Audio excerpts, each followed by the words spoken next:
Bueno, este set de diapositivas forma parte del curso de Introducción a la Farmacometría y su objetivo es transmitir algunos conceptos básicos en farmacocinética. ¿Sí? Farmacocinética es previa de este curso y entendemos que es necesario tener un piso común de nociones respecto a lo que son los parámetros primarios en farmacocinética y algunas métricas importantes.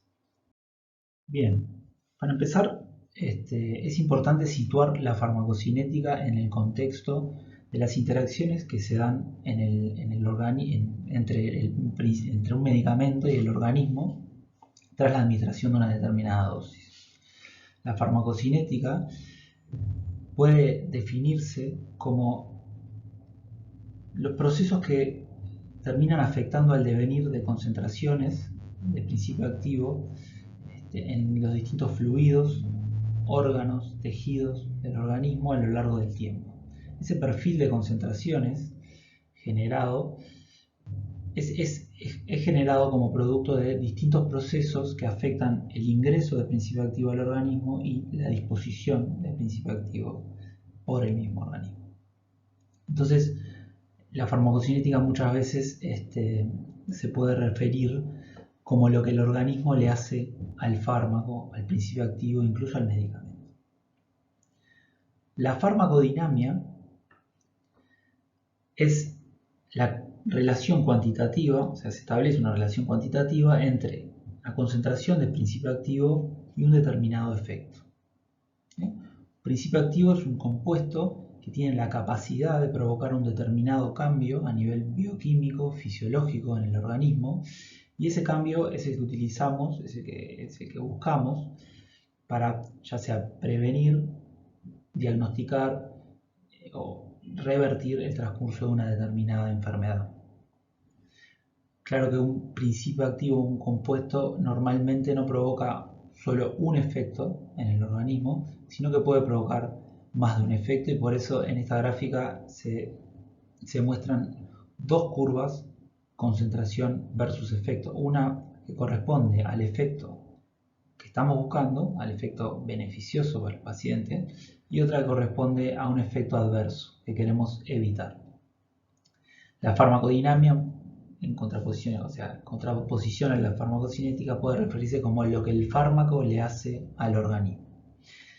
Vean que esta relación es fundamental, porque si nosotros no conociésemos una relación cuantitativa entre concentración y efecto, estudiar la farmacocinética, o sea, estudiar el devenir de concentraciones a lo largo del tiempo, no tendría ningún sentido, porque no tendríamos manera de interpretar esas concentraciones en el sentido de los objetivos que estamos persiguiendo al administrar un medicamento, que son objetivos terapéuticos, objetivos vinculados con el efecto o los efectos que queremos provocar en el organismo.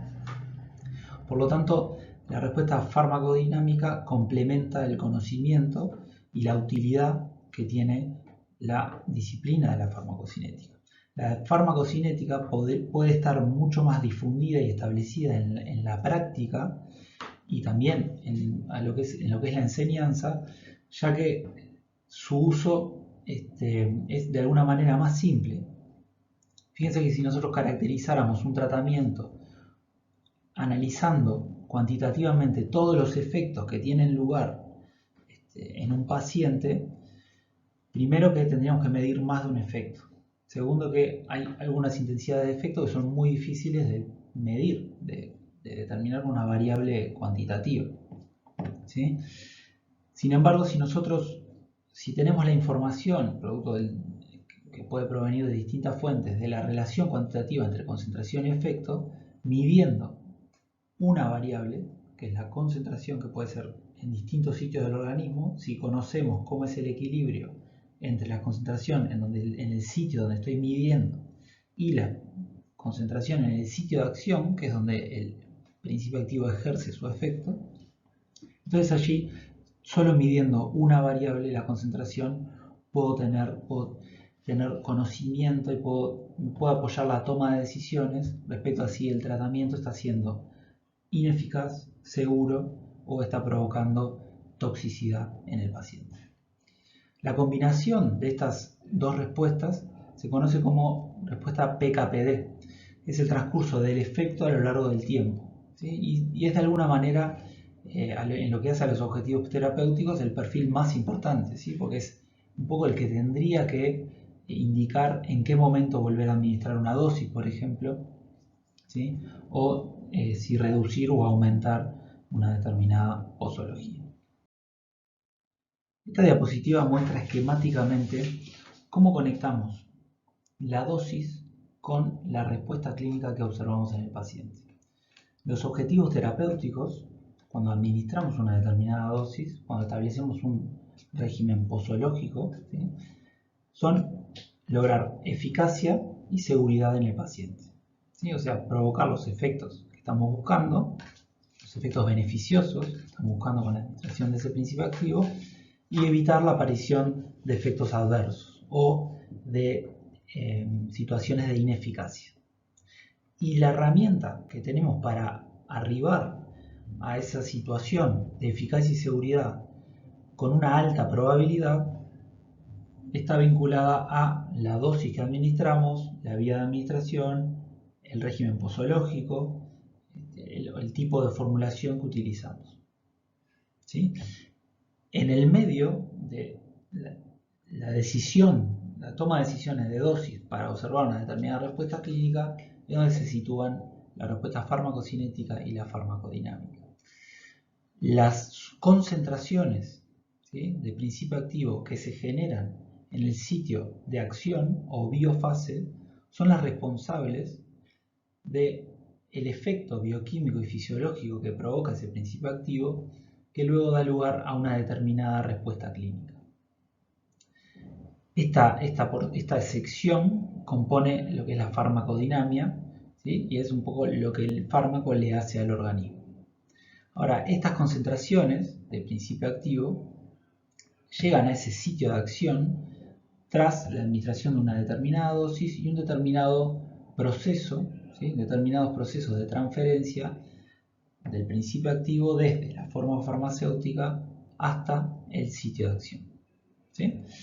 Es fundamental entonces conocer cuáles son los procesos que van a regular tanto el ingreso como la disposición del principio activo en el organismo, ya que esos procesos van a tener un gran impacto directo en el perfil de concentraciones en el sitio de acción, y esas concentraciones son las que conducen la generación del efecto, ¿sí?, de los distintos efectos que puede provocar un principio activo en el organismo.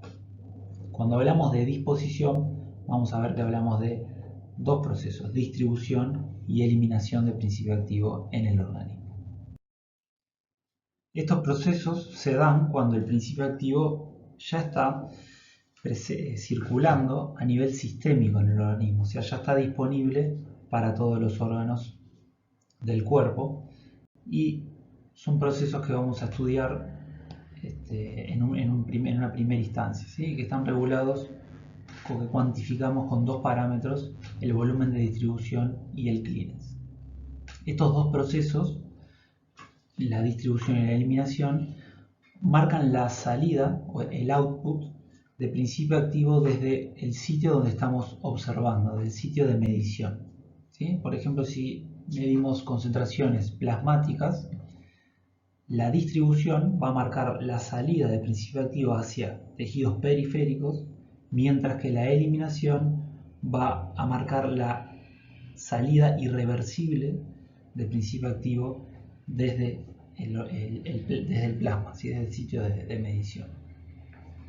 Luego vamos a ver que todo el perfil farmacocinético, el perfil de concentraciones, se complementa cuando añadimos un input, ¿sí?, un ingreso de principio activo, que puede estar caracterizado de distintas maneras dependiendo cuál sea la formulación, cuál sea la vía de administración, ¿sí?, que va a estar cuantificado por un factor principal cuando tengamos una administración extravascular, que es la biodisponibilidad.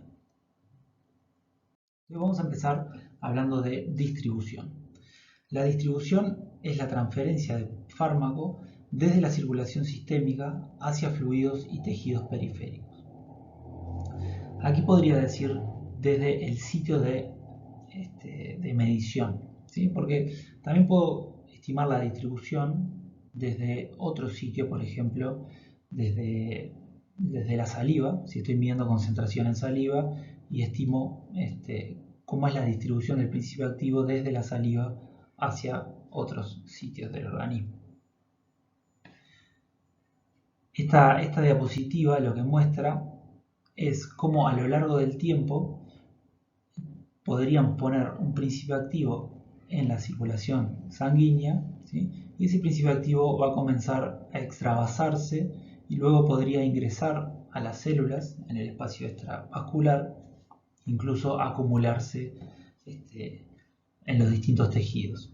Bien, ahora esto que puede ser una transición temporal hacia una mayor difusión desde la circulación sanguínea hacia tejidos periféricos, muestra en esta imagen una homogeneidad que es incorrecta, ¿sí? O sea, si bien el esquema muestra una homogeneidad de color, que serían las concentraciones de principio activo en distintos sitios del organismo, no va a ser la característica de la distribución de un compuesto, cualquiera sea, ¿sí? Debido ya sea por las características físico-químicas del compuesto, como por las propiedades biológicas, sustrato de transportadores u otras características, el compuesto va a tener, cualquier compuesto va a tener una característica, un determinado perfil de distribución y acumulación en determinado tipo de tejidos, ¿sí? En algunos sitios va a tener mayores concentraciones, en otros menores concentraciones. ¿Cómo cuantificamos la distribución? La cuantificamos con el volumen, un parámetro primario, es el primero que vamos a definir, llamado volumen de distribución. El volumen de distribución formalmente lo definimos como la masa total de principio activo en el organismo en un momento dado sobre la concentración del sitio donde yo estoy midiendo, ¿sí? O sea, una concentración observada. En ese caso se muestra la concentración plasmática, ¿sí? Que es puede ser el sitio más común para medición de concentraciones de fármacos en el organismo. Entonces, esta definición, este concepto, ¿sí? El volumen de distribución es un parámetro que hay que interpretar con mucho cuidado. Es un concepto termodinámico, ¿no?, que relaciona la concentración observada con la masa total de fármaco en el organismo y que mide la capacidad que tiene un principio activo para ser transferido desde el sitio donde estoy realizando la medición hacia espacios periféricos, ¿sí?, del organismo. Bien. Ahora, esta relación, que es una masa sobre una concentración, tiene unidades de volumen, ¿sí? Si ustedes dividen una masa, miligramos sobre miligramos por litro, les va a quedar un parámetro que tiene dimensión de volumen, ¿sí? Y puede tener unidades de litros, por ejemplo. Entonces, por eso, principalmente por eso, se llama volumen de distribución. Pero es un aspecto que mide la capacidad del principio activo de irse hacia sitios periféricos y no debe ser confundido con un volumen físico, por más que en ciertos casos podamos asociar este parámetro al volumen físico-fisiológico de algún fluido u órgano del cuerpo, ¿sí? Como muestra ese asterisco, el volumen de distribución entonces va a depender del fluido en donde se mide la concentración. Un poco lo que estaba comentando anteriormente, el volumen de distribución medido en el plasma va a ser diferente del volumen de distribución medido en saliva, por ejemplo.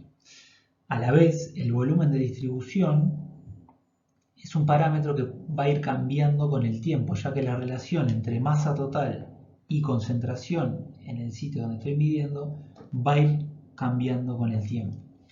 Por esto mismo, hay distintas van a encontrar distintos parámetros asociados al volumen de distribución.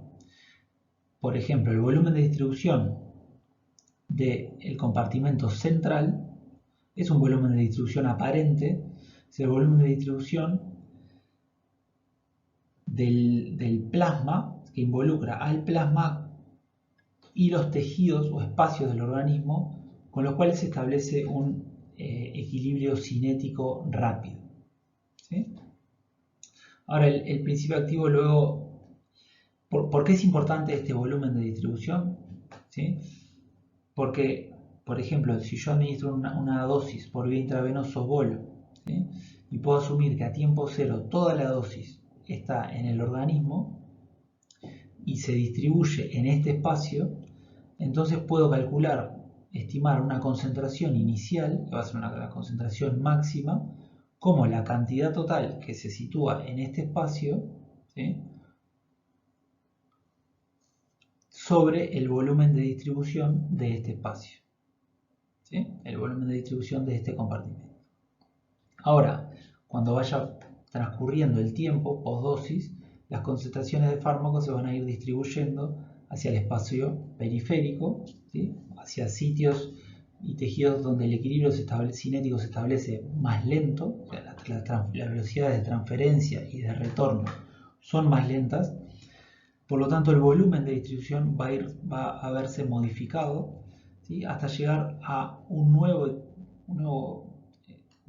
nueva fase denominada pseudoequilibrio, donde estos dos compartimentos, ¿sí?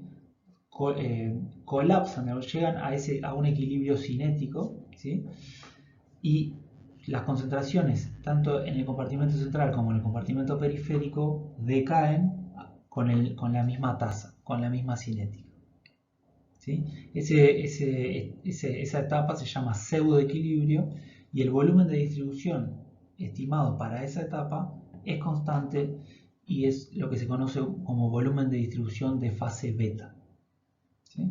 Entonces, el volumen de distribución inicial, ¿sí? Tras la administración de una dosis por vía intravenosa a bolo, o sea, una administración instantánea de la dosis en este compartimento,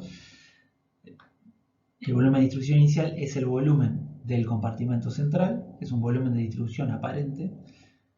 Luego el volumen de distribución va a ir aumentando, ¿sí? Hasta que el sistema colapse, ¿sí? A una fase de pseudoequilibrio en la cual el volumen de distribución va a estar dado por el volumen de distribución de fase beta, que va a ser la relación entre masa total y concentración en plasma, pero en esa situación de pseudoequilibrio.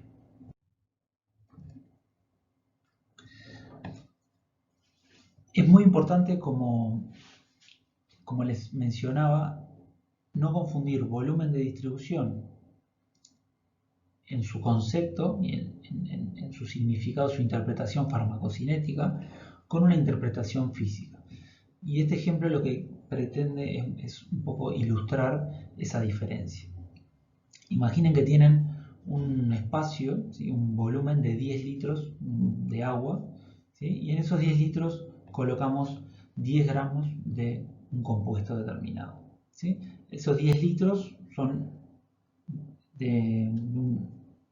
tienen un líquido homogéneo, ¿sí? Por lo tanto, los 10 gramos se disuelven en esos 10 litros, también generando una concentración, una solución, ¿sí? Con igual concentración en cualquiera de sus puntos. Entonces, cuando yo mido, si quiero medir el volumen de distribución del principio del compuesto en este recipiente, puedo medir la concentración en ese sitio y luego, a partir de esta fórmula, obtener la relación entre la masa total añadida a este recipiente y la concentración observada. Ahora, si 10 gramos se disolvieron homogéneamente en 10 litros, voy a tener 1 gramo por litro, ¿sí? Entonces, la masa total, que son 10 gramos situados en este recipiente, sobre la concentración medida, 1 gramo por litro, me da un volumen de 10 litros. ¿Bien? Ahora, supongamos que el recipiente que tengo no tiene una solución, no tiene un fluido homogéneo, sino que colocamos en el fondo un sólido, ¿sí? Un espacio en el cual el compuesto que voy a agregar puede acumularse, tiene cierta afinidad, ¿sí? Para unirse y absorberse en ese sitio, ¿sí? en este sólido que pongo en el fondo del recipiente. Entonces vuelvo a colocar los 10 gramos, a hacer el mismo experimento, y ahora mido la concentración nuevamente. Es de esperar si hubo realmente transferencia o acumulación del compuesto en esta parte, ¿sí? Que ya no tenga una concentración homogénea en todo el recipiente, sino que la concentración 2, ¿sí? La concentración que mido en el líquido, sea menor a la concentración que medí anteriormente, en el ensayo anterior. Ahora la concentración resulta ser de 0,1 gramos por litro, ¿sí? Entonces podemos volver a calcular el volumen de distribución haciendo el cociente de masa total que hay en el recipiente, que son los 10 gramos que yo agregué, sobre la concentración observada, son 0,1 gramos por litro. Y esto me da un volumen de distribución de 100 litros. Entonces, ahora yo tengo el mismo recipiente, ¿sí? Lo único que cambió fue que en el segundo recipiente se ubicó o colocamos un sólido, ¿sí? Con cierta afinidad por el compuesto, pero ciertamente el volumen de líquido que tenía ambos recipientes, el volumen físico no cambió, pero sí cambió el volumen de distribución medido para el compuesto, ¿sí? Entonces esta es la diferencia entre el concepto termodinámico y el concepto físico. Lo que me está diciendo este volumen de distribución que mido en la situación 2, me está dando un volumen de distribución de 100 litros, está diciendo que me está dando información respecto a la capacidad que tiene el compuesto de ser absorbido por este sitio, este otro compartimento que ubicamos en el recipiente, ¿sí? Por ese sólido. Si el volumen de distribución me diera 1000 litros, me indicaría que la transferencia hasta ese sitio tuvo mayor intensidad, ¿sí? Entonces, ese es un poco el sentido, la interpretación del volumen de distribución. No es un espacio físico, sino que es un concepto termodinámico. A nivel fisiológico, esa distribución desde el plasma está dada o está afectada por los equilibrios que se dan en el propio plasma sanguíneo, ¿sí? O a partir de las concentraciones libres que circulan en el plasma, que pueden unirse a proteínas plasmáticas, pueden también ingresar a células sanguíneas. Luego está dado por la capacidad de extravasación que puede tener el principio activo, ¿sí? Y la capacidad de unión y acumulación en tejidos periféricos, que va a depender de la afinidad que tenga el principio activo compuesto con los distintos componentes de los tejidos fisiológicos. Dependiendo de las características del principio activo, entonces vamos a tener distintos volúmenes de distribución. Y ese volumen podría coincidir de alguna manera con el volumen, con el espacio físico. Por ejemplo, para compuestos que tienen un alto peso molecular, ¿sí? Como por ejemplo la heparina, vamos a ver que es muy poco significativo, ¿sí? La extravasación, ¿sí? La transferencia del compuesto desde el espacio intravascular hacia el espacio extravascular. Por lo tanto, la dosis administrada va a estar circulando en el agua de la sangre, ¿sí? En el agua sanguínea. Y en ese caso voy a observar un volumen de distribución similar al volumen que tengo de plasma sanguíneo, ¿sí? Aproximadamente 5 litros. Luego, si tengo un principio activo que logra extravasarse, pero no puede ingresar a las células, o sea, queda a nivel del espacio extracelular, ¿sí? En el intersticio. Entonces puedo tener un volumen de distribución aproximado a 15 litros. ¿Sí? Este volumen es una estimación del agua que tenemos en el cuerpo, ¿sí? Restando el agua intracelular. Lo mismo puedo hacer considerando principios activos que sí logran distribuirse en el agua corporal total. En esos casos puedo tener un volumen de distribución aproximado a 45 litros o un poco más. ¿Sí? Luego puedo tener principios activos que logran ingresar a las células, ¿sí? en el espacio extravascular, pero además tienen una cierta afinidad y se acumulan de manera significativa en tejidos periféricos. ¿Sí? En ese caso el volumen de distribución va a ser significativamente mayor y voy a encontrarme con principios activos que pueden tener un volumen de distribución bastante mayor que 45 litros, llegando a los 70 o niveles mayores de volumen de distribución. Por ejemplo, la ciclosporina A tiene un volumen de distribución, ¿sí? Que es un compuesto bastante lipofílico, tiene un volumen de distribución de 4 o 5 litros por kilogramo. ¿Bien? O sea, pensando en un sujeto medio que pese 70 kilos, estamos hablando de un volumen de distribución de unos 300, de más de 300 litros, ¿sí? Aproximadamente. Para algunos principios activos que, por ejemplo, los aminoglucósidos se distribuyen en el agua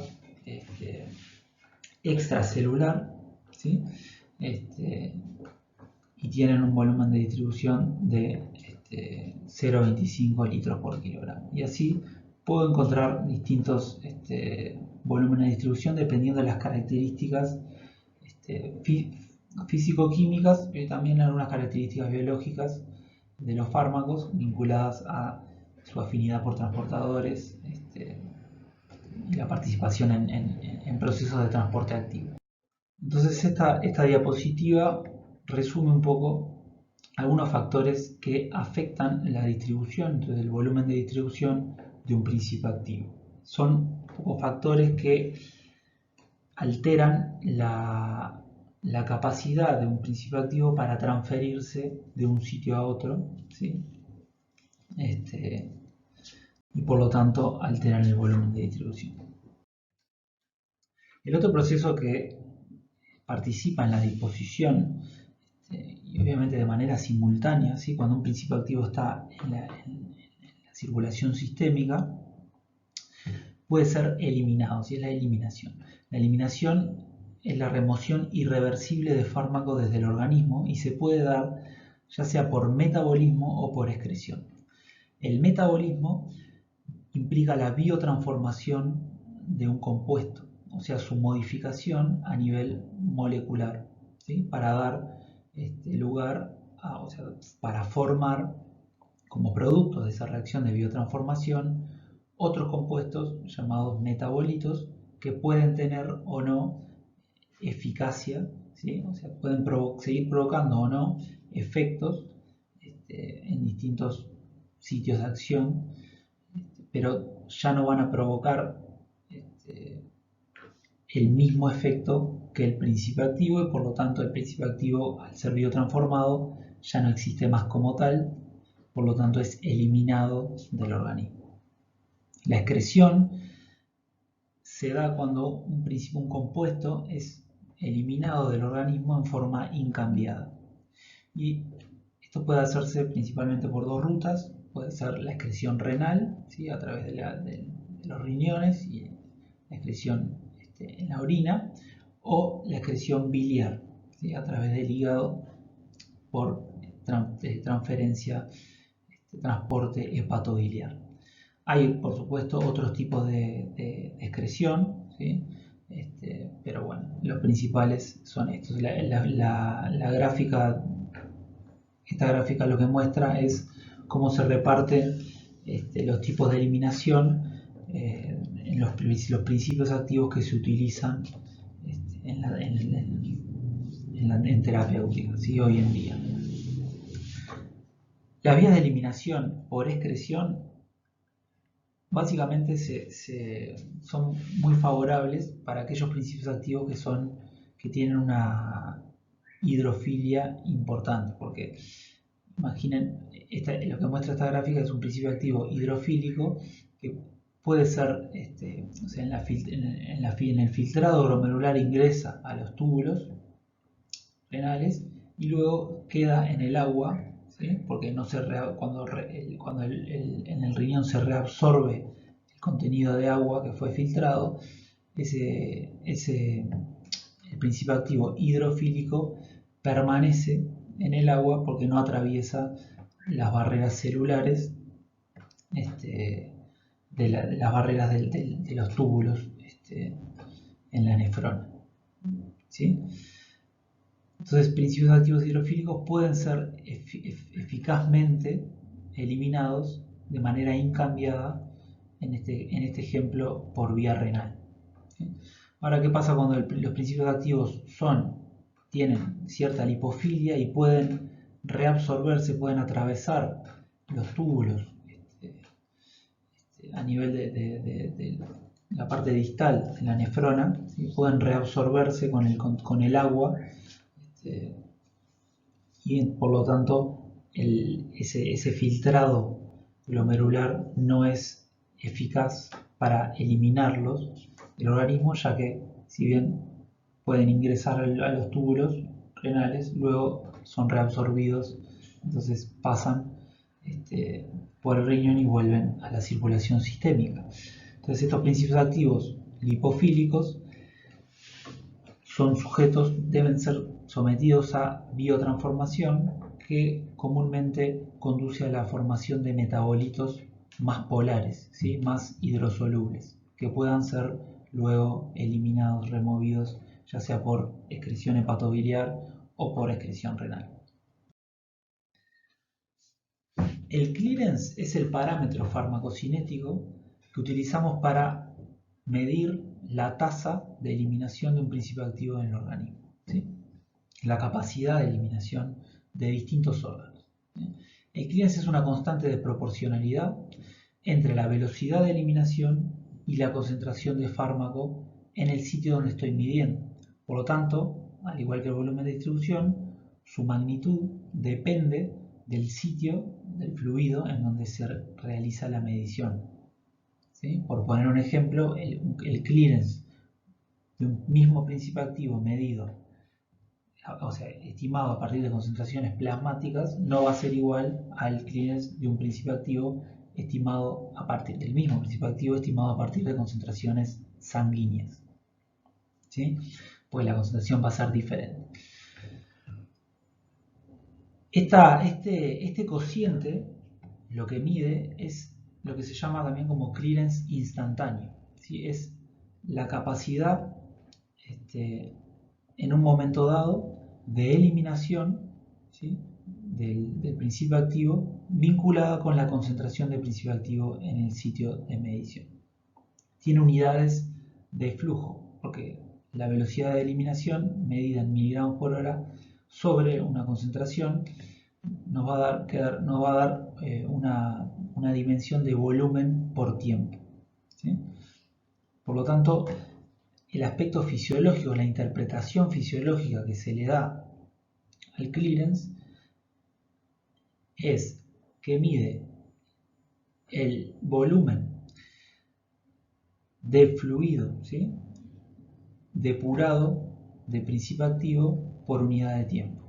O sea, qué cantidad de fluido logra el organismo depurar de principio activo, o sea, liberar de principio activo por unidad de tiempo, ¿sí? Por eso es una tasa que mide la capacidad de eliminación que tiene el organismo.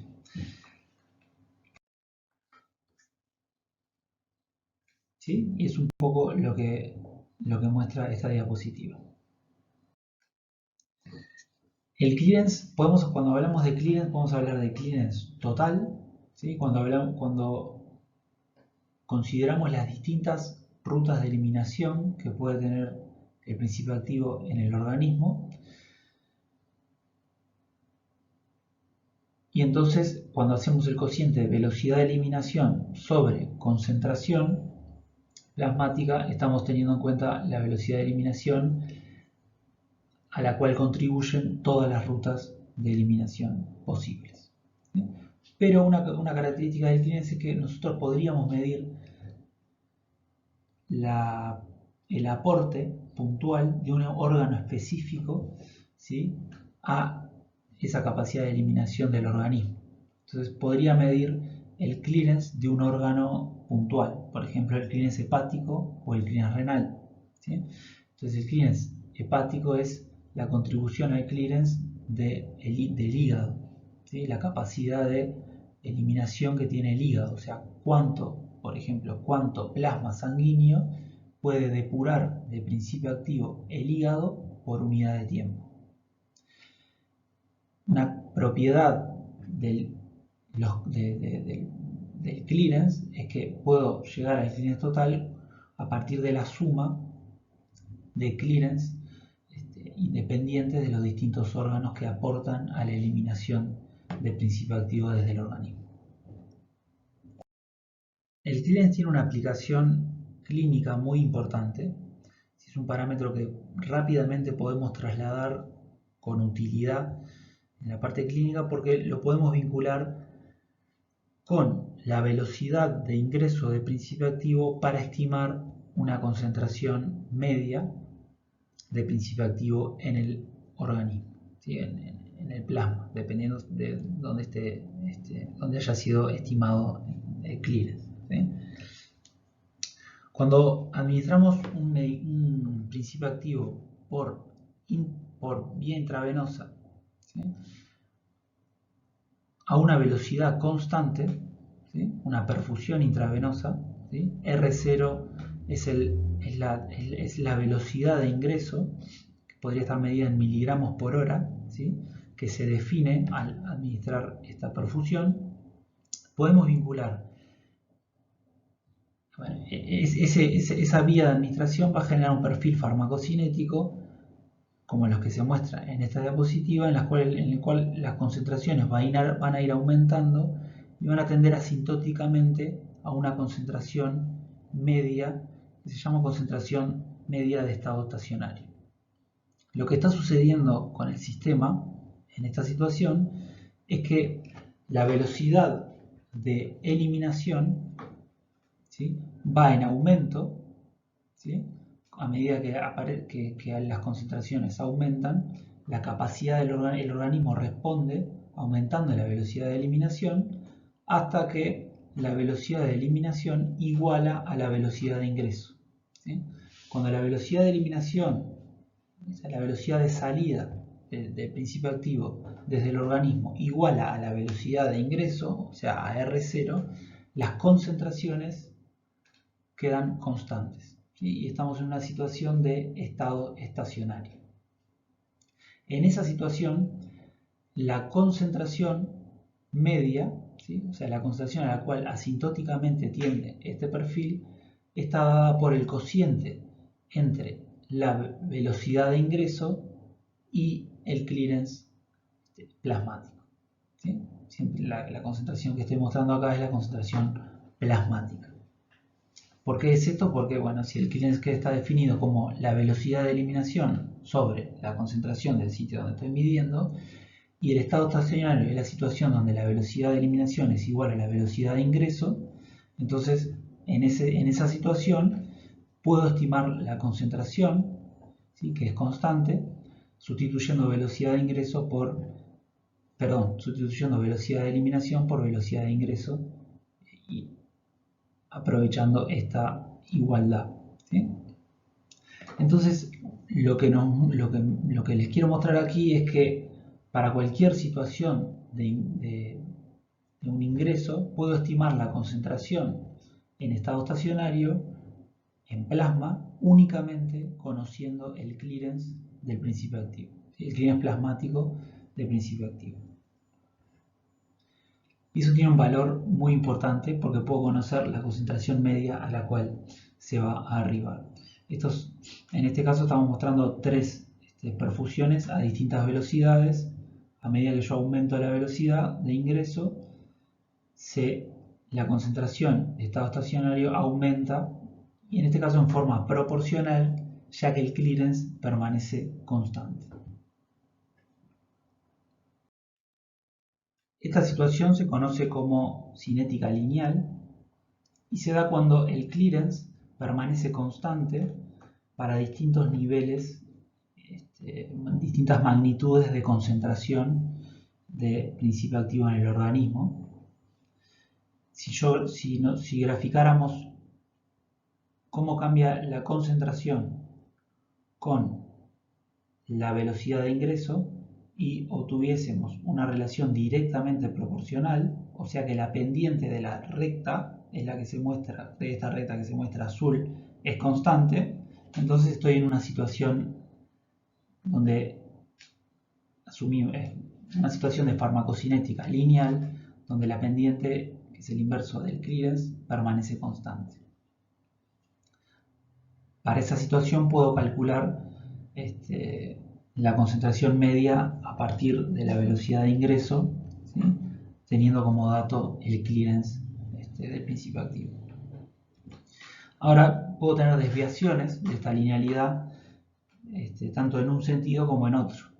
Cuando tengo una capacidad de eliminación limitada, ¿sí?, a medida que aumentan las concentraciones del principio activo en el organismo, puede verse reducida, o sea, puede no aumentar proporcionalmente la capacidad de eliminación de principio activo por parte del organismo.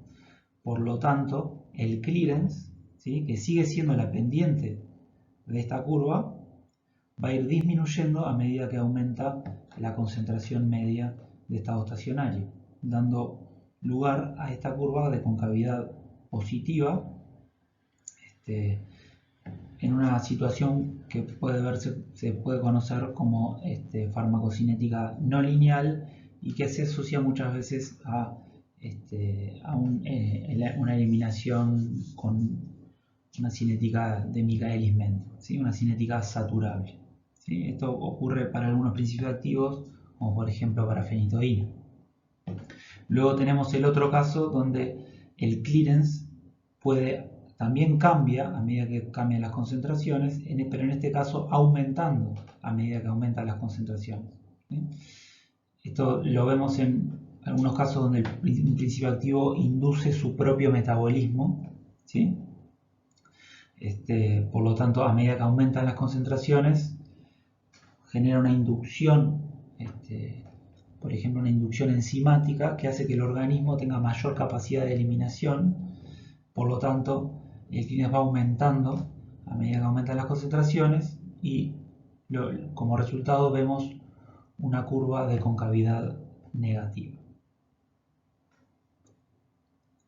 Es importante, algo interesante para resaltar en esta diapositiva también, es que estamos hablando de una interacción entre la respuesta farmacocinética y la farmacodinámica, ya que la inducción, ¿sí?, en este caso en esta línea verde, la inducción del sistema enzimático por parte de un principio activo puede ser visto como un efecto, ¿sí?, un efecto que provoca el fármaco en el organismo, ¿sí?, provoca la inducción, el aumento de la expresión de determinada enzima.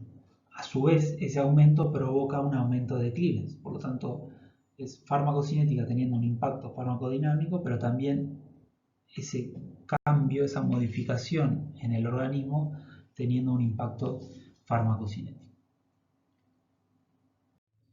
Siendo un poco la situación que más comúnmente se observa de cinética no lineal, es donde tenemos una capacidad de eliminación limitada, ¿sí?, por parte del organismo, y observamos este tipo de relación entre la velocidad de eliminación y la concentración plasmática. Lo que observamos acá es que la velocidad de eliminación tiende asintóticamente a medida que las concentraciones plasmáticas aumentan a un valor constante, ¿sí?, a un determinado valor máximo que se llama velocidad máxima, ¿sí?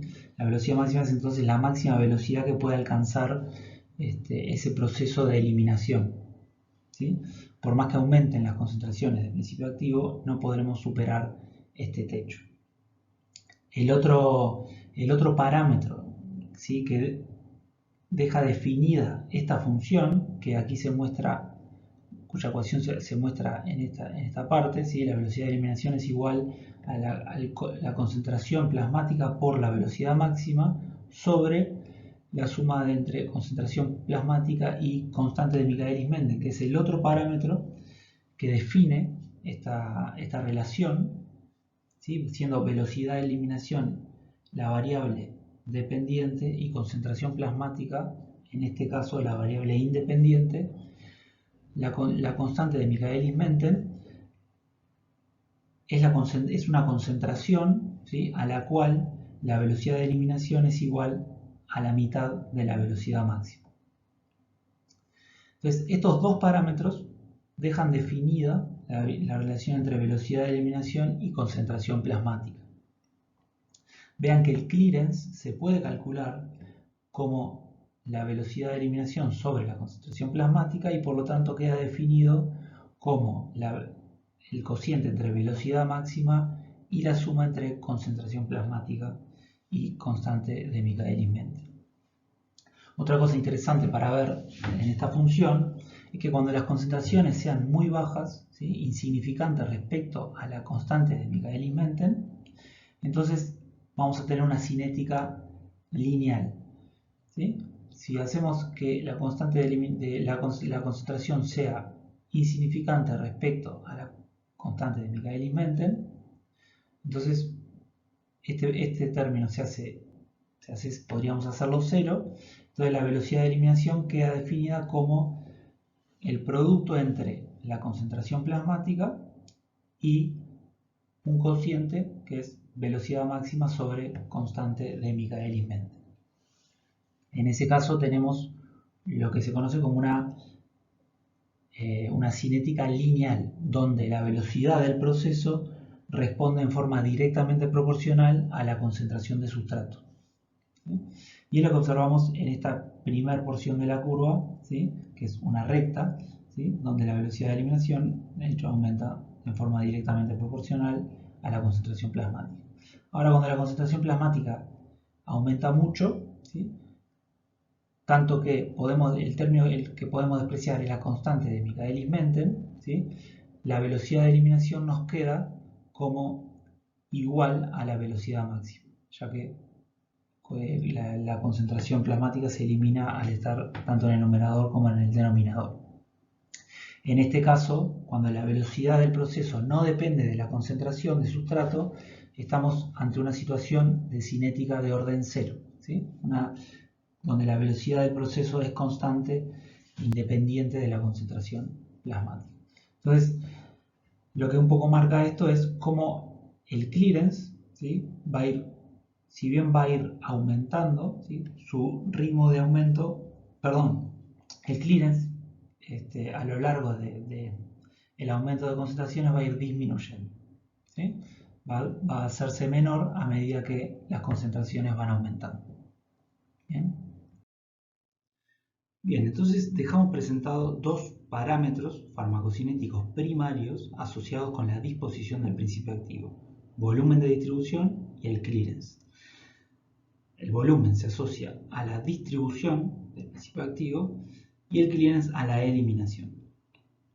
En estas dos diapositivas que siguen vamos a ver cómo es la relación entre estos parámetros y la constante de eliminación. La constante de eliminación,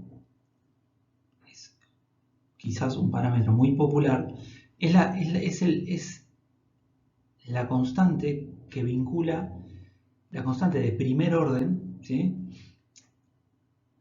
que vincula la masa de fármaco en un determinado sitio con la velocidad de transferencia desde dicho sitio hacia un espacio exterior, ¿sí? Esa velocidad, como decimos que es de primer orden, quiere decir que se ve modificada proporcionalmente con la masa, ¿sí? O la concentración de fármaco que está aquí dentro, ¿sí?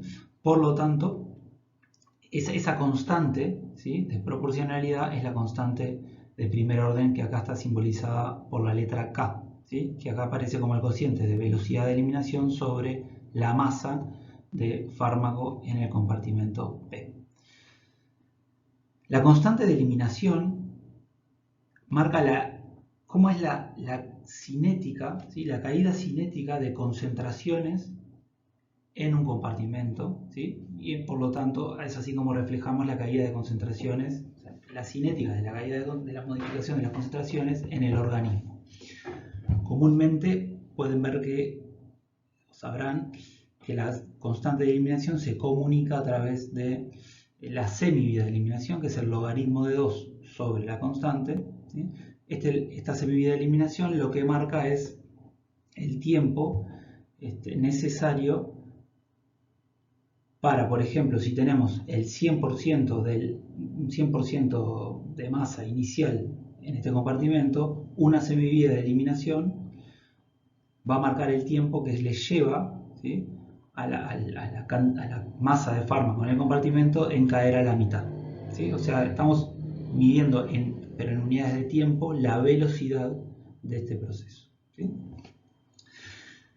Entonces, ¿cómo se vincula la constante de eliminación, que es la salida del principio activo desde el sitio donde estoy observando, que marca la cinética de ese proceso, con los parámetros farmacocinéticos primarios como son volumen y clearance? El volumen de distribución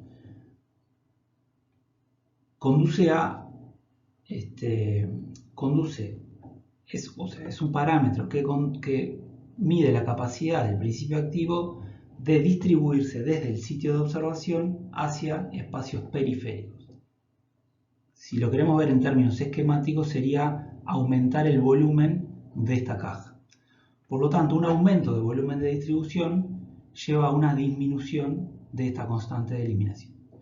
Por el otro lado, el clearance es la capacidad de eliminación que tiene el organismo, o sea, la capacidad para remover el compuesto desde este compartimento hacia un sitio exterior. Y esquemáticamente podría verse como el área, ¿sí?, el área de superficie de esta cara que estar marcando como que refleja la capacidad de salida, ¿sí?, una puerta de salida para el principio activo hacia un sitio exterior. Por lo tanto, un aumento en el clearance conduce a un aumento en la constante de eliminación, ¿sí? Entonces, cuando lo vemos cuantitativamente, haciendo algunas transformaciones arriba y abajo, acá estamos transformando la velocidad de eliminación por el producto clearance por la concentración plasmática, ya que por definición clearance es velocidad de eliminación sobre concentración, y en el término del denominador estamos modificando masa de fármaco en el compartimento por este producto que es volumen por concentración, ¿sí? Entonces, este cociente nos lleva a la igualdad en la que se muestra aquí al final, es la constante de eliminación es igual al cociente entre clearance sobre volumen de distribución. Eso es lo que le marcaba anteriormente. Cuando aumenta el clearance, la constante aumenta. Cuando aumenta el volumen de distribución, la constante disminuye. Por lo tanto, la salida del principio activo a un sitio exterior se hace más lenta, ¿sí? Entonces, la constante de eliminación es un parámetro secundario farmacocinético que depende del clearance y del volumen de distribución. Viéndolo en este ejemplo esquemático, tenemos un reservorio, ¿sí?, de agua que tiene un determinado compuesto.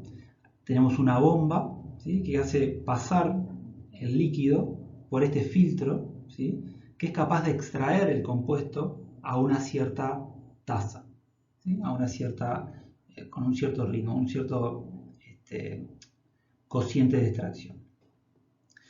Luego el líquido vuelve, ¿sí?, al reservorio aquí. Y nosotros podríamos muestrear, o sea, medir concentraciones en este reservorio, ¿sí?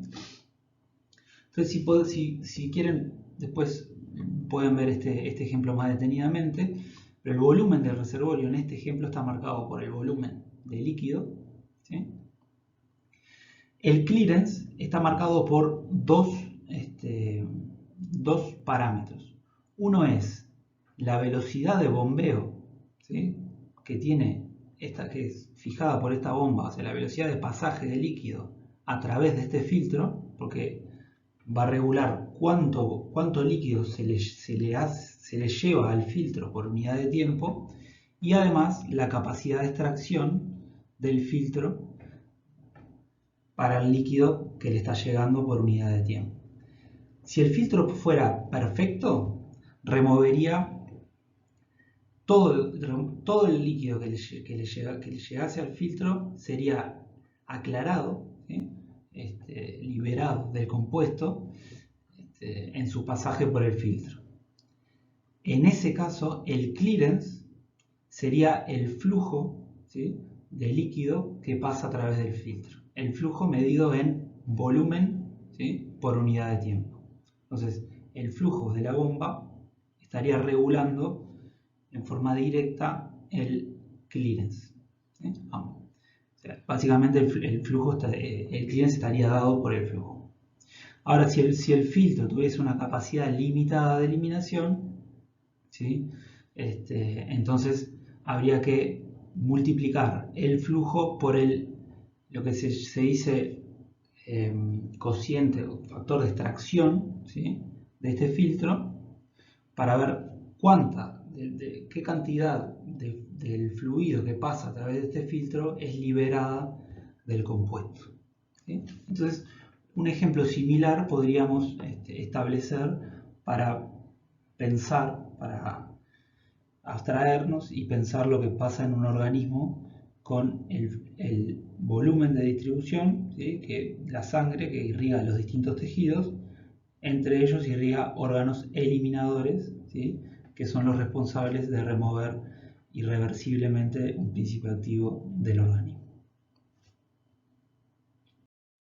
Entonces, en la siguiente diapositiva vamos a estar hablando un poco cómo parametrizamos los distintos modelos farmacocinéticos en términos de clearance y de volumen de distribución. Bien, y vamos a empezar con un ejemplo simple y luego vamos a extenderlo para complicarlo un poquito nomás. Entonces, en el modelo más simple vamos a estar hablando de un modelo monocompartimental que asume, ¿sí?, que el principio activo se distribuye instantáneamente, o sea, llega a un equilibrio cinético instantáneo de concentraciones de fármaco entre el sitio de medición y todo el resto de sitios del organismo. Por lo tanto, ¿eso qué quiere decir? ¿Quiere decir que las concentraciones son iguales en todo el organismo desde tiempo cero? No. Lo que quiere decir es que si las concentraciones en el plasma caen a la mitad, yo puedo asumir que las concentraciones, por ejemplo, en líquido cefalorraquídeo, también van a caer a la mitad, ¿sí? Ese es el equilibrio cinético que refleja un modelo monocompartimental. O cualquier modelo compartimental, pero es el concepto que refleja esta cajita que usamos en farmacocinética y en otras disciplinas también. Entonces vamos a tener una salida que está regulada, como ya dijimos, por el volumen de distribución y por el clearance, y podemos en un primer momento, para las administraciones intravenosas, asumir que el ingreso es instantáneo, o sea, toda la masa, toda la dosis a tiempo cero ingresa al compartimento, ¿sí? Eso es una dosis intravenosa a bolo, o que vamos a estar administrando una perfusión intravenosa a velocidad constante, o sea que a tiempo cero la masa va a ser cero y la dosis va a estar ingresando a una determinada velocidad marcada por R0, como ya vimos en unas diapositivas hacia atrás. O sea, vamos a definir una determinada velocidad de ingreso. La dosis va a estar marcada por la velocidad de ingreso y por el tiempo de duración de la perfusión. ¿Cómo parametrizamos entonces un modelo monocompartimental con ingreso con administración intravenoso bolo? En términos de volumen y clearance, nosotros establecemos un balance de masa a partir del cual, con el cual reflejamos el cambio en la masa de fármaco en el compartimento versus tiempo, ¿sí? Y ese balance de masa, lo que representamos de este lado de la ecuación es la cinética de los distintos procesos de ingreso o de salida. Los procesos de ingreso tendrán signo positivo, los procesos de salida signo negativo. Entonces, si asumimos que este proceso tiene una velocidad de primer orden, entonces va a estar regulado por una constante de primer orden, ¿sí? Una constante cinética de primer orden, que ya definimos la constante de eliminación. Esa constante es igual al clearance sobre el volumen. Entonces, la velocidad de salida, que es el único proceso que se va a estar dando en este modelo, ya que el ingreso es instantáneo, o sea, ponemos a tiempo cero toda la masa de fármaco en el compartimento y luego ocurre la disposición, va a estar regulada por esa constante de eliminación, o sea, por el clearance y por el volumen de distribución, ¿sí? Y por la masa que tengamos en el compartimento. O sea, la velocidad de salida va a ser mayor al inicio y luego va a ir decayendo a medida que las concentraciones de fármaco también van decayendo. Este balance de masa nos lleva a una caída monoexponencial, ¿sí? Cuya forma analítica, ¿sí? De la ecuación para la ecuación concentración, concentración en función del tiempo, queda igual a la concentración a tiempo cero por E a la menos la constante de eliminación, que es clearance sobre volumen, por tiempo, ¿sí? Siendo C0 igual a dosis sobre volumen. Vean que la diapositiva anterior la podemos linealizar, ¿sí? En términos de aplicando el logaritmo de los dos lados para hacer una recta y estimar los distintos parámetros, que son la pendiente, que va a ser la constante de eliminación, y la ordenada en el origen, que va a ser el logaritmo de la concentración a tiempo cero. Ahora vamos a complicar un poco, solo un detalle: si tuviera un ingreso a velocidad constante, en la ecuación anterior, en el balance de masa, tengo que agregar un término positivo que va a ser R0, ¿sí? Que va a definir la velocidad de ingreso. Ahora vamos a complicar un poquito, porque la suposición de que el principio activo se distribuye, o sea que se alcanza un equilibrio cinético instantáneo después que el principio activo llega al organismo, normalmente es una suposición muy grosera, ¿sí? No es lo que pasa en la práctica, ¿sí? En la práctica esos distintos equilibrios se van dando, ¿sí? Nada más que pueden ocurrir de manera muy rápida, tal que nos permitan a nosotros, en función de los datos que tenemos, asumir que un modelo en donde los distintos equilibrios, las distintas transferencias se llegan a un equilibrio a tiempo cero, se ajusta bien a los datos, y por eso podemos reflejar el comportamiento del sistema con un modelo monocompartimental. Pero si hubiera algunos tipos de tejidos u órganos con los cuales se establece una distribución más lenta, ¿sí? Para el principio activo desde el sitio de medición, vamos a suponer que es el plasma sanguíneo, entonces un modelo monocompartimental podría dejar de darme un buen ajuste, de ofrecer una explicación razonable de las observaciones del sistema. Y en esos casos puede ser necesario ampliar el modelo hacia modelos multicompartimentales. Este es el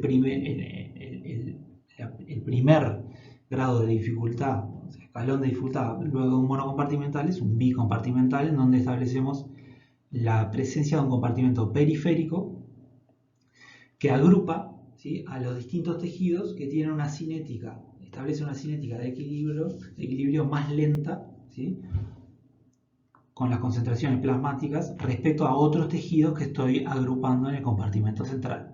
Normalmente tejidos que están muy bien irrigados, como por ejemplo son los órganos eliminadores, ¿sí?, riñones, hígado, los incluimos en el compartimento central, ya que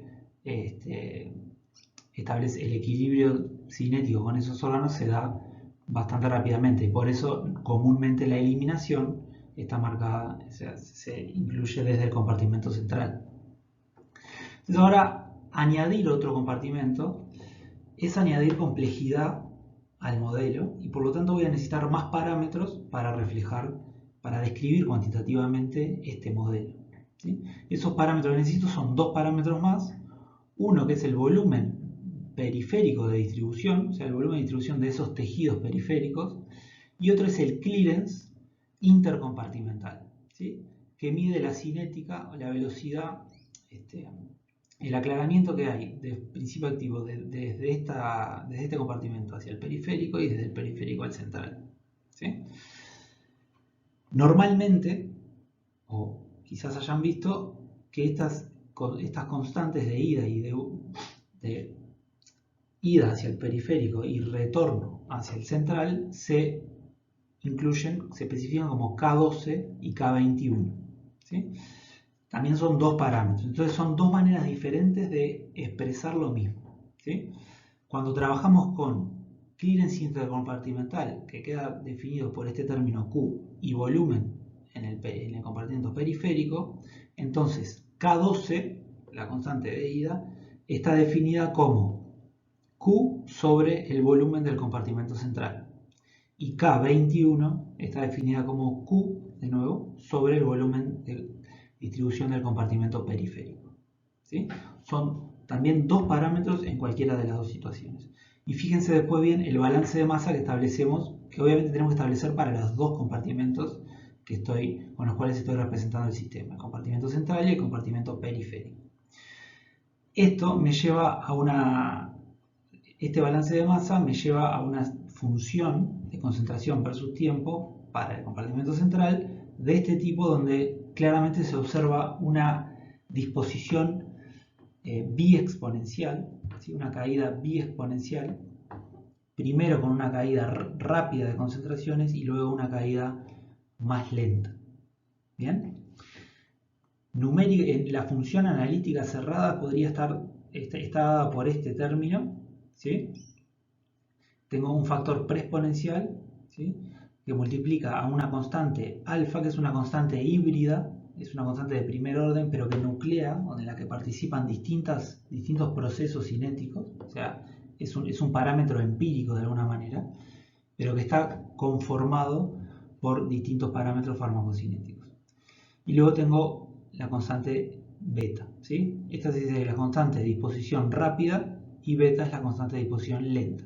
¿Por qué es la constante de disposición lenta? Porque beta es la menor de las dos constantes, por convención, es la que define la cinética de caída de concentraciones luego de que se alcanzó el pseudoequilibrio. El pseudoequilibrio en un modelo cualquiera es el momento en el cual el sistema colapsa hacia un estado monocompartimental. Yo les había comentado que cuando asumimos que todo el sistema se comporta como un solo compartimento, asumimos que hay una cinética, hay un equilibrio cinético desde tiempo cero. Bien, esto es lo que pasa cuando no puedo asumir que hay un equilibrio cinético del tiempo cero, sino que estoy separando los tejidos de acuerdo a su cinética de equilibrio con el plasma, o sea, de concentraciones con el plasma, en dos grupos. Uno que establece un equilibrio más lento y otro que establece un equilibrio más rápido. Eso me lleva a un decaimiento bifásico, ¿sí? Donde tengo primero una caída rápida y luego todo el sistema colapsa a un solo compartimento, ¿sí? Y de ese un compartimento que nuclea a todos los tejidos y órganos del organismo, del cuerpo, tengo una constante de salida que está definida por beta, ¿sí? Que es el clearance sobre el volumen, pero el volumen de distribución. El volumen de distribución este volumen de distribución no está bien puesto ahí, es el volumen de distribución de fase beta, ¿sí? No es el volumen del compartimento central ni es el volumen del compartimento periférico.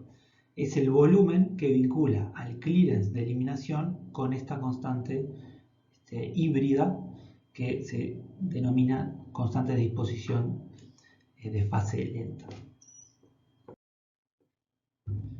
Bien, aquí les dejo definido cómo se parametriza en términos de constantes o en términos de clearance, Se puede parametrizar de las dos maneras. Vamos a ver que hay ciertas diferencias prácticas, más que nada, y también conceptuales, pero numéricamente arribaríamos a los mismos resultados.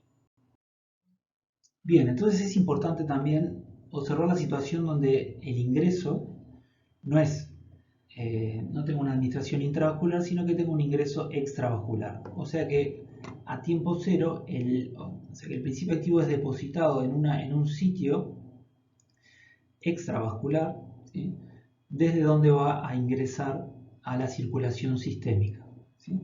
Ese ingreso puede estar dado por cinéticas de distinta característica. Puede ser una cinética de primer orden, puede ser una cinética de orden cero. Si la cinética es de primer orden, la velocidad de ingreso dependerá proporcionalmente de la cantidad de principio activo que yo tenga en este depósito, acá reflejado por la letra A. Si la cinética es de orden cero, voy a tener un ingreso a velocidad constante.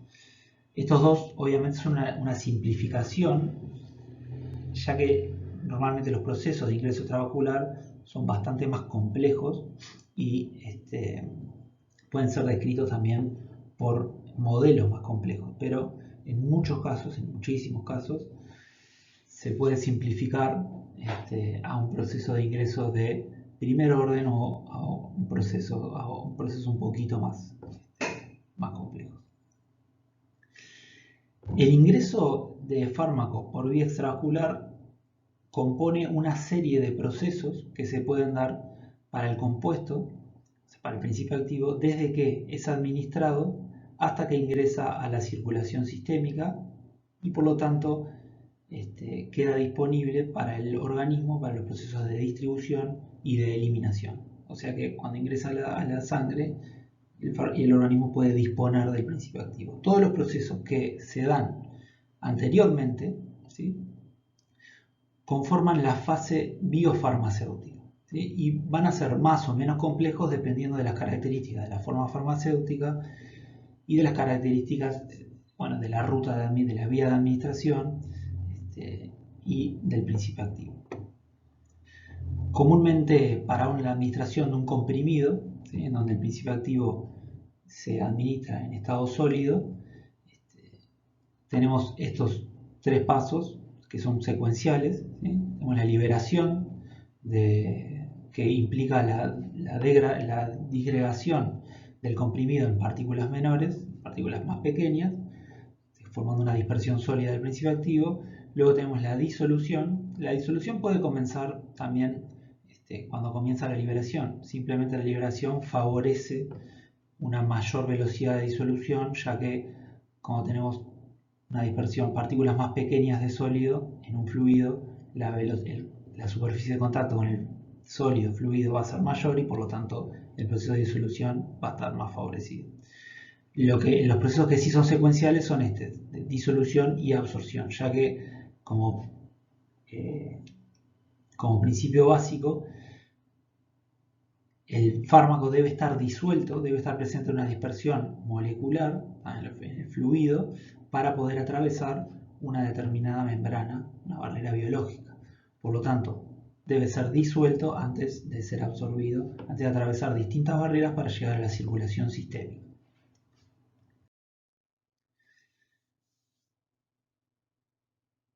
Podemos definir para estas vías de administración un nuevo parámetro farmacocinético al que llamamos biodisponibilidad. La biodisponibilidad puede definirse conceptualmente como la velocidad y la cantidad de principio activo, ¿sí?, que alcanza la circulación sistémica luego de una administración extravascular. Cuando numéricamente nos referimos a F, el parámetro F, básicamente nos vamos a estar refiriendo a la fracción de dosis, ¿sí?, de la dosis administrada, la fracción que realmente alcanza la circulación sistémica, ¿sí? Y la biodisponibilidad puede estar definida en términos absolutos o en términos relativos. Esto lo vamos a trabajar un poco con distintos ejemplos en el curso, pero la biodisponibilidad absoluta es cuando se mide la fracción de dosis que resulta absorbida desde una vía extravascular en comparación con la exposición que se logra cuando la dosis es administrada por vía intravenosa, donde por definición la biodisponibilidad es 100%. Entonces, cuando mido la exposición resultante de una administración extravascular contra la exposición resultante de una administración intravascular para el mismo principio activo, puedo determinar la biodisponibilidad absoluta. Sin embargo, cuando mido la cantidad absorbida a partir de dos formulaciones diferentes de administración extravascular para el mismo principio activo y comparo la exposición que generan, obviamente la fracción de ingresada, la fracción de biodisponibilidad puede ser diferente entre las dos formulaciones y la biodisponibilidad entre ellas se puede medir, pero en forma relativa. Ese factor de biodisponibilidad que marca la fracción de dosis que ingresa a la circulación sistémica se podría desglosar en tres factores, ¿sí? Uno es la fracción de dosis que ingresa al epitelio intestinal. O sea, esta es la fracción F sub A. F sub A es la fracción de dosis que logró disolverse a tiempo en el tracto. Por ejemplo, si hablamos de una administración oral, ¿sí? Logró disolverse al tiempo en el tracto gastrointestinal, en los fluidos del tracto gastrointestinal, y logró también, o sea, a tiempo, porque quizás puede haber sitios del intestino donde la absorción se vea más favorecida, y lograron ingresar al epitelio, a los enterocitos y al epitelio intestinal. Puede haber, o sea, el resto de la dosis, que lo que sería 1 menos F sub A, va a ser, se va a ir con las heces, ¿sí? Porque va a ser o no disuelto o por ejemplo degradado a nivel de los fluidos del tracto gastrointestinal. F sub G es la fracción de dosis que no es metabolizada en la pared intestinal, o sea que atraviesa el intestino y llega a la vena porta, ¿sí? Luego dirigiéndose hacia el hígado. O sea, la fracción de dosis que escapa al metabolismo intestinal. Y F sub H es la fracción de dosis que escapa al metabolismo hepático, ¿sí? A este metabolismo de primer paso hepático al que el principio activo llega por circulación portal y luego desde donde se va después del hígado por vena hepática hacia la circulación sistémica. Entonces, el término F, que determina la fracción final de dosis que alcanza la circulación sistémica, puede desglosarse en estos distintos términos que también nos dicen mecanísticamente dónde podemos perder biodisponibilidad. ¿Dónde puedo perder entonces biodisponibilidad? Puedo perder en los procesos de liberación, tras una administración oral en este ejemplo, en los procesos de liberación y disolución del principio activo, en los procesos de permeabilidad, ¿sí? que regulan la permeabilidad del principio activo a través de las barreras intestinales, ¿sí? La mucosa, el epitelio, ¿sí? La llegada hacia la circulación portal, procesos de biotransformación. También la permeabilidad puede estar afectada por transporte activo de flujo, por ejemplo, ¿sí? Los transportadores de flujo que están expresados a nivel de los enterocitos en la cara apical un poco compiten, van en contra del ingreso de principio activo hacia el enterocito, ya que genera un proceso de extrusión, o sea, de evolución del principio activo hacia la luz intestinal. Y eso también, por supuesto, que limita la permeabilidad. También la permeabilidad puede estar limitada en el caso de que el principio activo necesite un transporte activo para atravesar el enterocito y por lo tanto ese transporte activo se pueda, por ejemplo, saturar o pueda quizás interaccionar con alimentos, etc. En una administración oral también hay que tener en cuenta el tránsito del tracto gastrointestinal porque quizás haya sitios donde la absorción esté más favorecida, pero el principio activo pueda seguir de largo, quizás porque no está disuelto en el momento en el que tiene que estar. Entonces, el ingreso oral es un un proceso muy complejo que involucra distintos procesos y hay que tener en cuenta que simplificarlo a un ingreso, por ejemplo, de primer orden es estamos suponiendo y simplificando demasiado, ¿sí? Hay que tenerlo en cuenta eso a la hora de describir un perfil farmacocinético. ¿Cómo parametrizamos cuando tenemos un ingreso extravascular? Y en este caso les pongo el ejemplo de, además del ingreso extravascular, tenemos una eliminación con cinética de Michaelis-Menten, o sea, una eliminación de capacidad limitada dentro de el rango de concentraciones que estamos observando, ¿sí? Entonces acá les dejo cómo se parametriza en términos de balance de masa. Y esto es importante porque a la hora, en muchos software, a la hora de escribir los modelos, se escriben en términos de ecuaciones diferenciales, por lo tanto tener claro cómo son los balances de masa y cómo escribirlos es importante. Noten que en este caso estamos incluyendo el proceso de ingreso de primer orden con una constante de absorción que regula la velocidad de ingreso. Si la velocidad de ingreso va a estar dada por el producto de la constante de absorción por la cantidad de fármaco en el depósito, ¿sí?, en el sitio de administración. Y eso va a estar, para el balance de masa del compartimento central, va a estar con un término positivo, ya que marca un ingreso de principio activo. A tiempo cero la cantidad va a ser cero, ¿sí?, de fármaco en el compartimento central. A tiempo cero en este compartimento la cantidad va a ser igual a la dosis. Entonces, distintos procesos de velocidad de ingreso y de salida del principio activo. Los procesos de salida son los procesos de disposición. Los procesos de ingreso están dados por, principalmente puede ser por ingreso intravenoso, por la velocidad de perfusión que podamos definir, y si es un ingreso extravascular va a estar dado por los distintos procesos que se dan en la fase biofarmacéutica, que van a terminar regulando la velocidad de ingreso.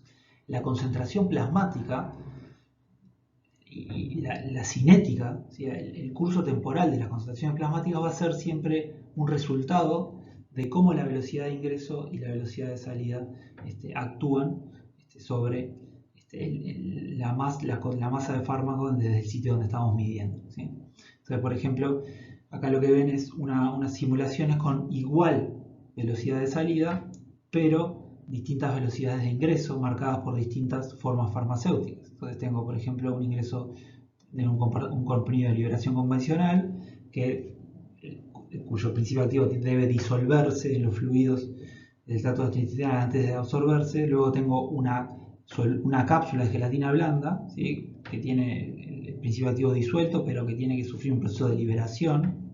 Luego tengo una solución oral que lograría la mayor velocidad de ingreso. Las distintas velocidades de ingreso pueden afectar significativamente el perfil farmacocinético.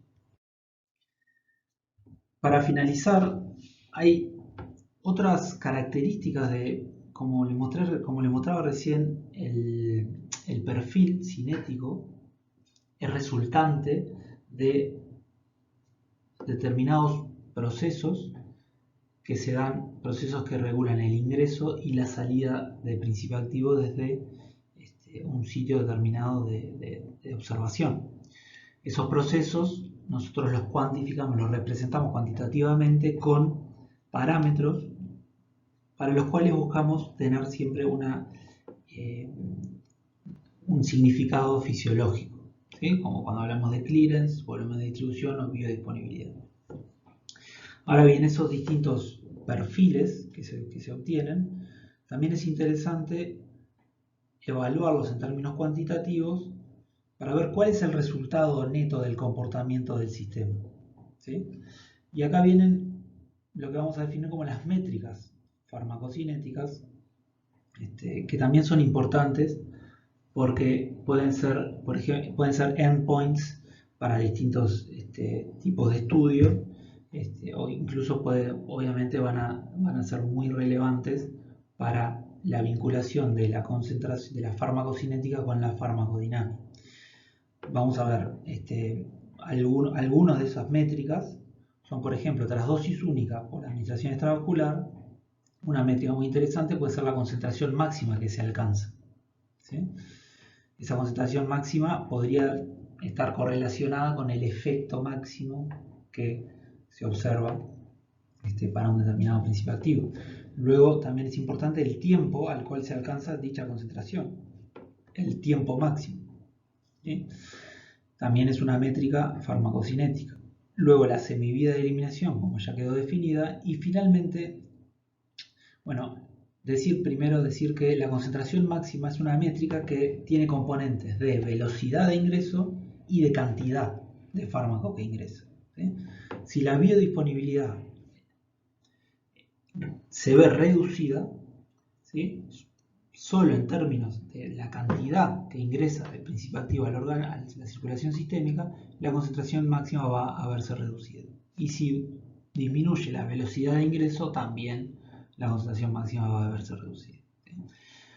Por el otro lado tenemos el área bajo la curva del perfil concentración versus tiempo, que es una medida de la exposición media que tuvo el organismo, ¿sí?, al principio activo. Es una medida si quiero evaluar la exposición media que tuvo el organismo al principio activo durante un determinado tiempo, puedo integrar esta curva y obtener el área bajo la curva, que es una métrica muy interesante. Entre otras cosas, es una métrica interesante porque se relaciona directamente con el clearance de eliminación. Tras una dosis única, el área bajo la curva, ¿sí?, desde 0 hasta infinito, o sea, hasta que ya no observo más concentraciones, va a ser igual a la dosis administrada por el factor de biodisponibilidad, el factor F, sobre el clearance de eliminación.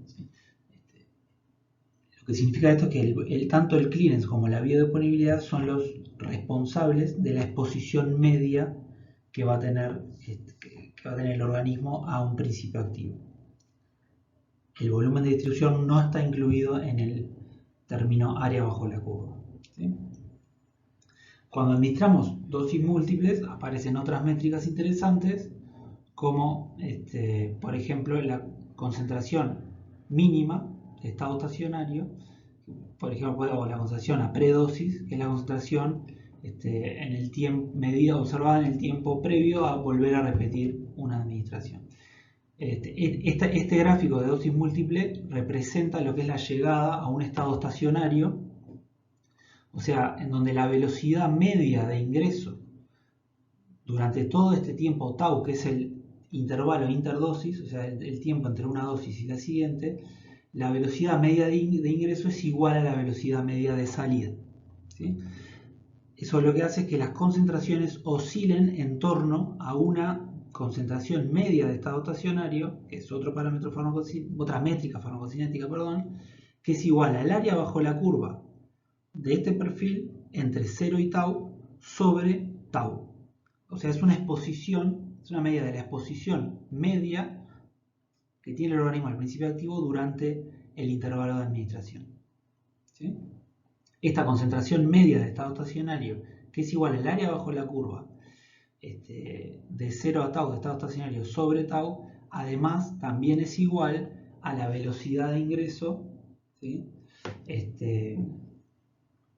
sobre el clearance, ¿sí? O sea, esto sería igual, la concentración media es igual a la dosis por el factor de biodisponibilidad sobre clearance por tau, ¿sí? No está puesto ahí, pero también ya se los comento. Bien, esta es la última diapositiva. Lo que tratamos de hacer acá es un primer abordaje, un repaso de algunos conceptos importantes que vamos a seguir profundizando. Quedó un poco más larga de lo que tenía pensado, pero bueno, también tiene la posibilidad de ir pasando las distintas diapositivas y enfocándose en algunos de los conceptos que además vamos a ir discutiendo y vamos a ir viendo a lo largo del curso.